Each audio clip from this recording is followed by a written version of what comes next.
Be talking to the CEO of study.com, Adrian Ridner, about issues related to education, distance learning, and really helping keep our kids on track, especially when it comes to K through 12 education. So thanks for joining us, Adrian. And I know you're actually a local guy, graduate of Folsom High, so it's great to have you here with us on ABC 10. Thank you for having me. I'm excited to answer some questions and help everybody. Yeah, I know you're passionate about education. You've built a company that's focused on, online learning, helping kids, teens stay on track when it comes to all things related to learning and education. And right now, I know that I'm not alone. I'm trying to juggle working from home, schooling the kids at home, and really just trying to keep it together. But I will be the first to admit that when it comes to playing this role of teacher, I am having a tough time. And I'm just wondering, why does distance learning feel this way? I think it's a great question. I've talked to a lot of parents in exactly that situation. It doesn't matter if their kids are in second grade or in high school. It really seems to be everyone is overwhelmed. And I think a lot of it is there's obviously the technology part, and that's a big part of it. Sometimes kids are used to using technology for a lot of different things, but not so much for learning all the time as a primary method. So that's a big part of what makes it challenging.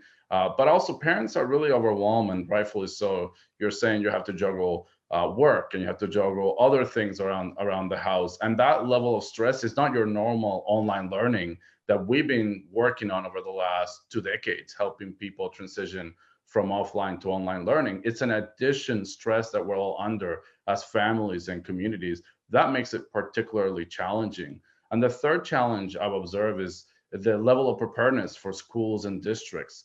Even within the same districts, some elementary schools are providing very little help, and some high schools are providing a lot of structure and help for the students. So you can be in the same family, in the same district, and have a very diverse level of support that you have to step in as a parent and have to fill the gaps. So it's definitely a challenging time. Yeah, I agree with that 100%. I have two kids in two different grades, both elementary, but with the two different teachers, you can tell it's very different styles. I don't know if it's a generational thing. Maybe some teachers are more old school or some are a little more with technology. They're both getting it done, but it is very different ways. I have to kind of switch my brain off and on to figure out which teacher is doing what method and their, I guess, schedule and routine of assigning some of these assignments.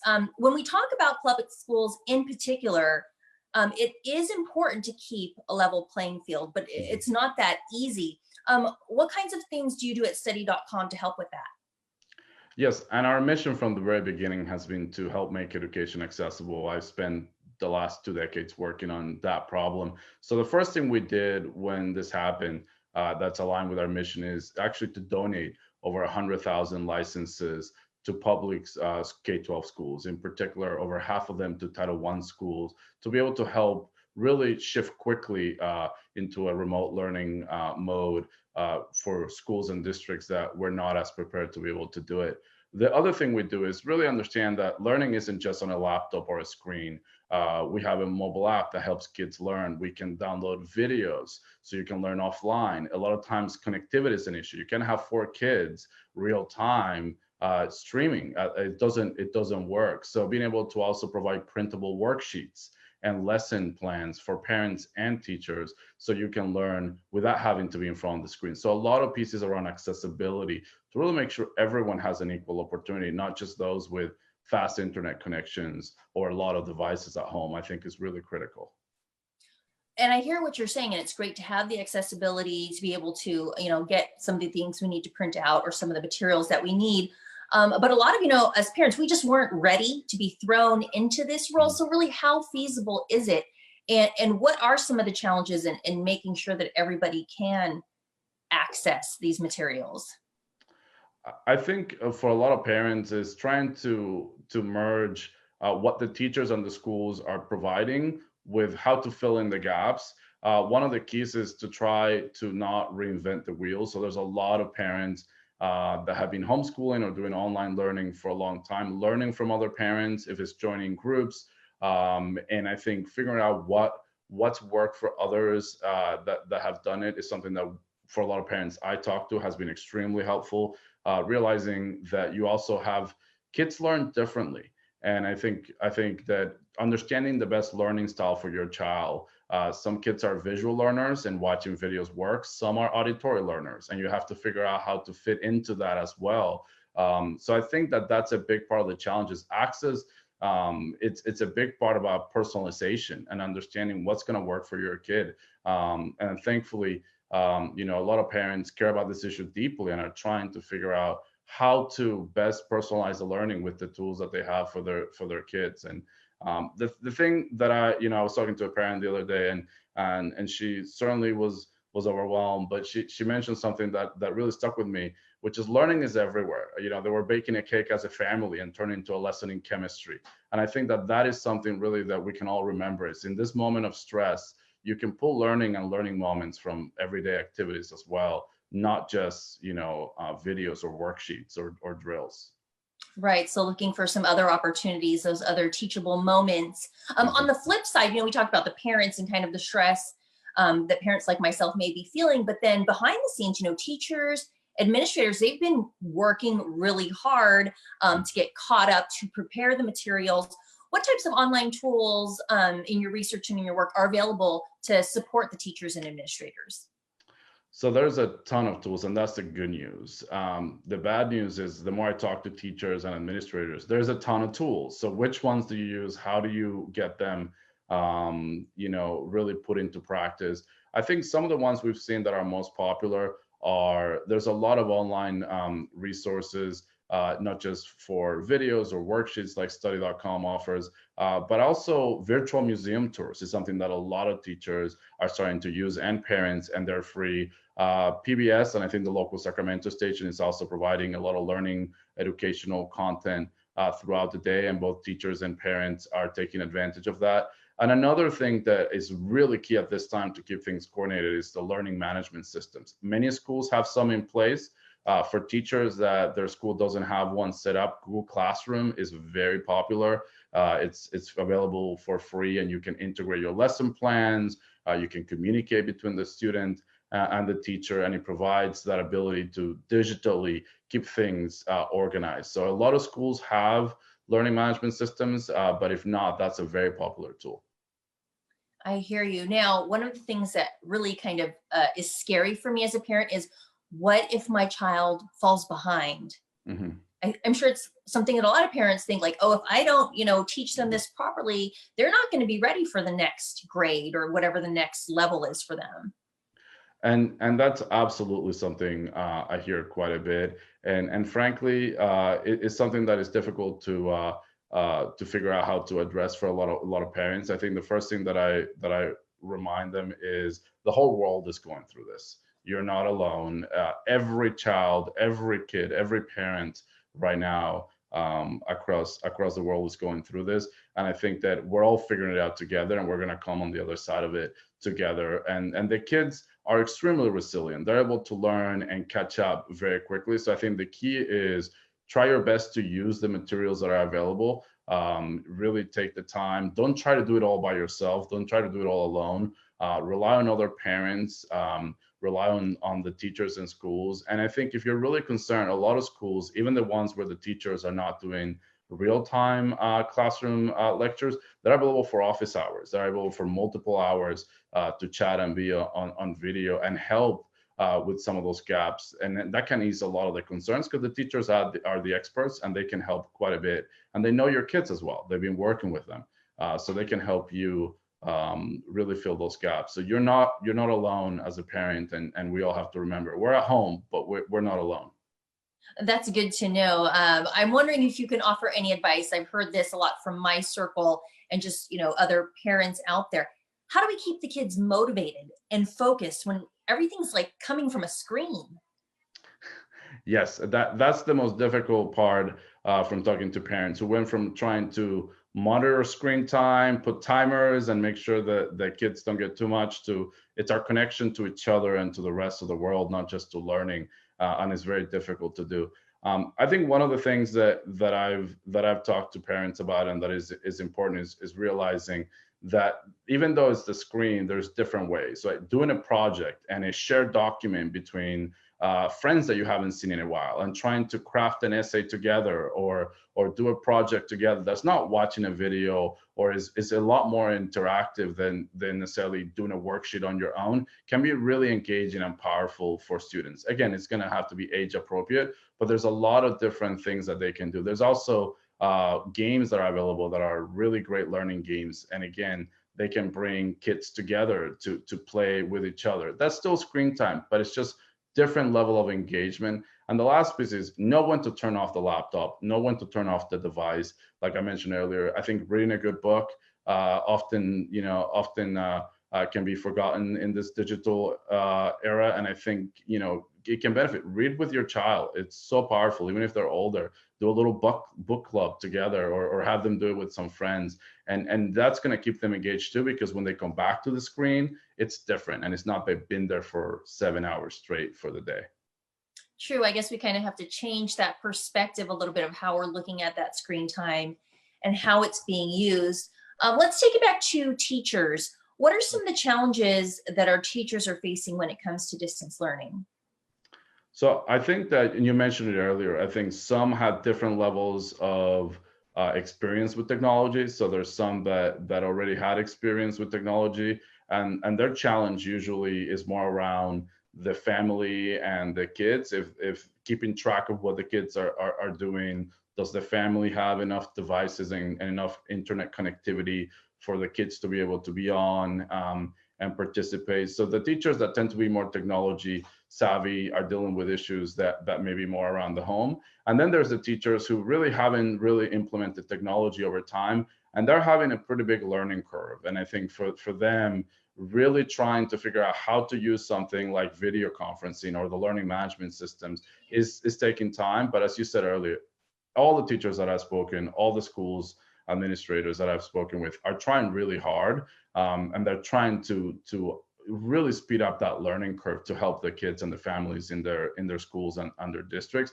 But it is challenging to figure out how to, you had a lesson plan for 20 years and you had activities that you expected kids to be in class, and you had some structured and unstructured learning, and now you have to rethink it all on the fly while helping kids continue to learn. So that's where I think trying to use tools that are digital native and that are able to help reinvent some of those lesson plans become really important for teachers.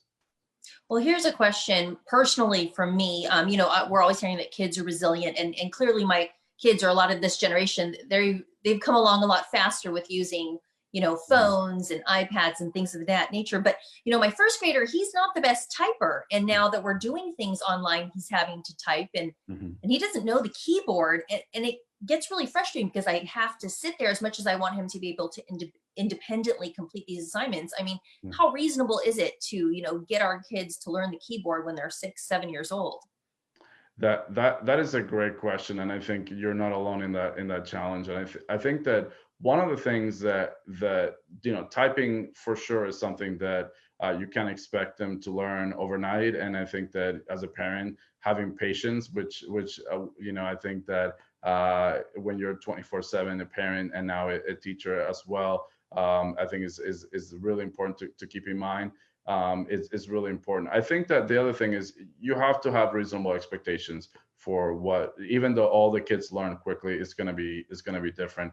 I think one of the things I've seen parents try to do and work out with the teachers too is, can we record things? Because the kids love to record. So can we record this instead of typing it and send it to you? And just change it up a bit. It doesn't have to be for everything. But it's something then the kids enjoy watching themselves, hearing themselves, even if it's schoolwork related. And it allows them to really try something different. So when they come back to the typing, they're not frustrated. It was a change for you as well as a parent, and it's something that you can mix it up a bit to make it a little less difficult. But the other thing is just having the expectations, which you're absolutely right. A lot of kids are resilient and they can learn quickly, but they're not going to learn some of these things overnight, and that's going to require a little bit of patience from all of us.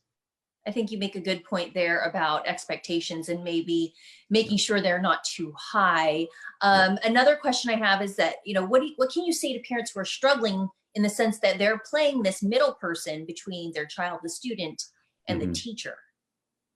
And a lot of parents feel that way, and also trying to do it right and making sure that they're not responsible for not only being middlemen, but messing it up in some way, as we were talking about earlier. I think from my perspective, one of the biggest pieces there is realize that in this environment, you're not just the middleman. You're the person that's in the room with that child, and ultimately you're able to read the mood, the mindset. You have to really understand that the teacher is providing guidance and they're trying to teach, but things have flipped. You are the primary person that is understanding how that kid is doing with their learning, and the teacher is providing the support. So it's okay sometimes to change direction from what was recommended. It's okay to say, you know what, we're going to take a break. I talked to a parent the other day, Beth, and her daughter, she's 12, and she had been on Zoom and for 8 hours straight, and her school was being very intensive and saying the breaks, you can't bring food in front of your desk, and she just felt that it wasn't appropriate for her daughter to be able to just have that attention span, and it wasn't working. So she took it into her own hands and said, we're going to change things up, we're going to take a break, and then talk to the teachers and talk to the school. And they changed it around. But everyone is trying to experiment and learn, and just realize you're less the middleman and more really the primary person who can get a real time understanding of how your kid is doing, and asking them, even the younger kids, hey, how are you doing today? It's a really important piece that we take for granted. But kids are under stress, they're absorbing a lot of it. And we have to figure out how not to make learning even more stressful instead of something that is going to be enjoyable, because that's going to last a long time. Yeah, we've got to keep coming back to that, managing everyone's expectations of Yes. ourselves and of others. We have Alma. She's asking about free apps that can help with math tutoring. I know there's a lot of things out there. Anything in particular you recommend, or things that people should look for if they're looking for specific help? I think there's a lot of free apps. I think the Apple Store and the Android Store also have ratings for their top free education apps. So I highly recommend looking at those. Those tend to change all the time, but they're usually the most popular apps there. And you have the free apps and the paid apps that you can look at. So just search for those top 10 in terms of the stores, because they'll make sure that you can drill down for the different subjects. Obviously, study.com can help quite a bit, not just with math, but it covers subjects from social science to STEM and everything in between for kids. So that's also another option. That's true. I've tried to look at a few different ones for my kids, but one may work for one child, may not work for the other. So you do have to do a little bit of the research and due diligence on your end. We have John Hammond. He's wondering, how does this, distance learning, this interruption in the normal school setting, how's that going to affect city colleges? He's saying in San Francisco, but I'm sure it's kind of the same for everyone that's been disrupted by this.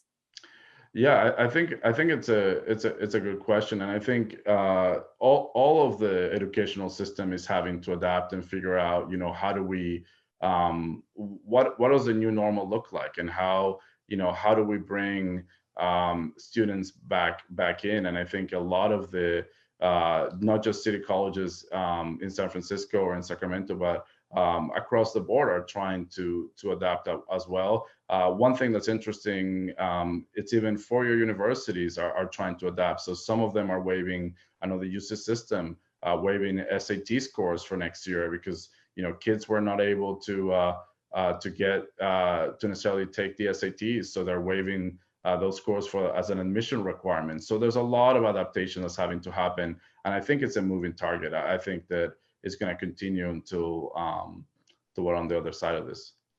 Yeah, I think you're right there. What about issues moving forward where, some of these state standards that they have, they're not being met because of this disruption? Do you see that being a problem, or is there going to be a workaround?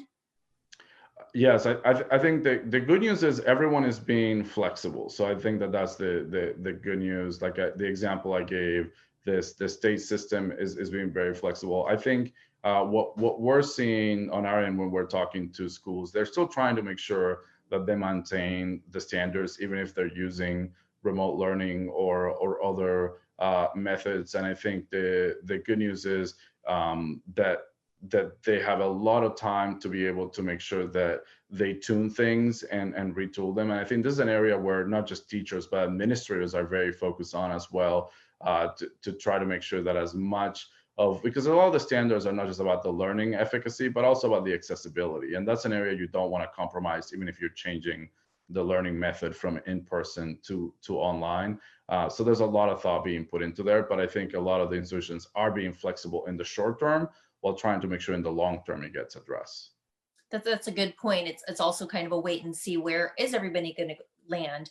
When you mentioned, the UC system dropping the like SAT requirements for admissions, or as they make their applications for high school juniors and seniors, that they're looking toward transitioning to college, is that a good thing? Or how do they stay the course if they're have their eyes set on certain universities, and now that's not going to be factored in?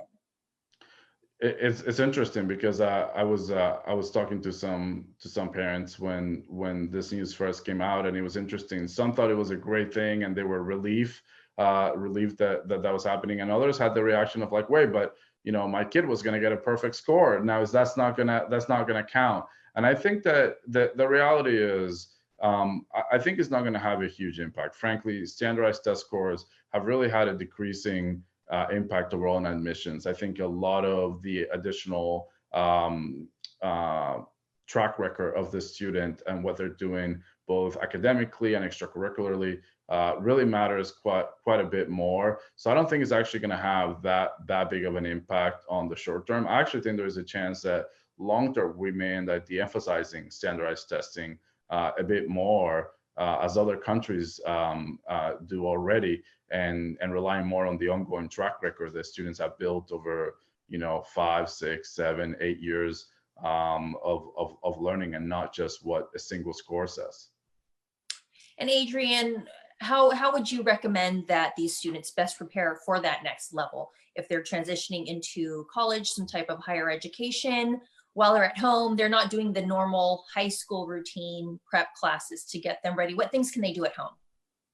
Yes, that's a great question. I think there's a lot of college level courses that you can take online, and I highly recommend that the students take advantage of that. I think it can help you not only prepare, but also, for example, at study.com, we have over 220 courses that are college credit recommended. So not only college level, you can earn the credit and transfer it to about 1,500 US colleges and universities when you're done. So not only helps you prepared for that, but you can actually earn credit similar to AP exams and lower the cost of your degree. But there's other courses as well that you can take, even college readiness courses that can help you stay prepared. And there's subject area specific courses that you can take as well. So I think we can, using the time, even though you don't get to be at school, the good news is there's been quite a bit of development over the last 5 years when it comes to college preparedness.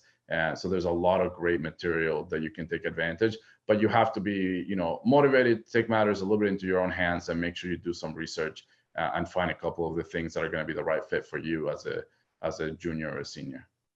Yeah, I mean, that is a good thing that we do have the internet and online resources that probably didn't exist 5, 10 years ago to the extent we have them now. So from your perspective, when it comes to education, whenever this ends or whenever we start coming out of it, is this going to be the new normal when we talk about online learning, distance learning, really turning to the digital world for our resources?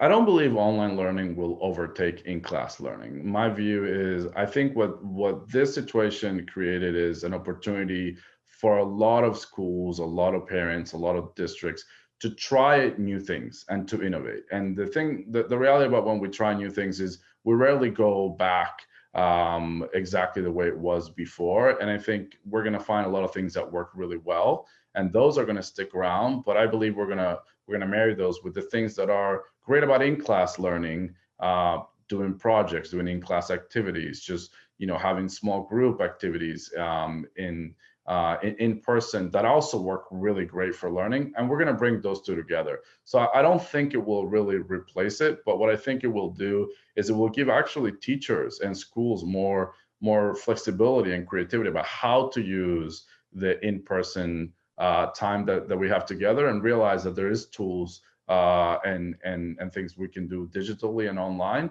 to complement the learning and really just get the best of both worlds. Adrian, I want to thank you for putting a positive spin on some of these tough questions when it comes to education. It can be very overwhelming, and I really appreciate you giving us some of your time and insight and expertise on, this wide topic of distance learning and education. So Adrian Ridner, CEO of study.com, thank you so much for joining us here on ABC 10 for this Facebook Live. Thank you. I appreciate your time. Thank you so much. Okay, be well. You too. Thank you.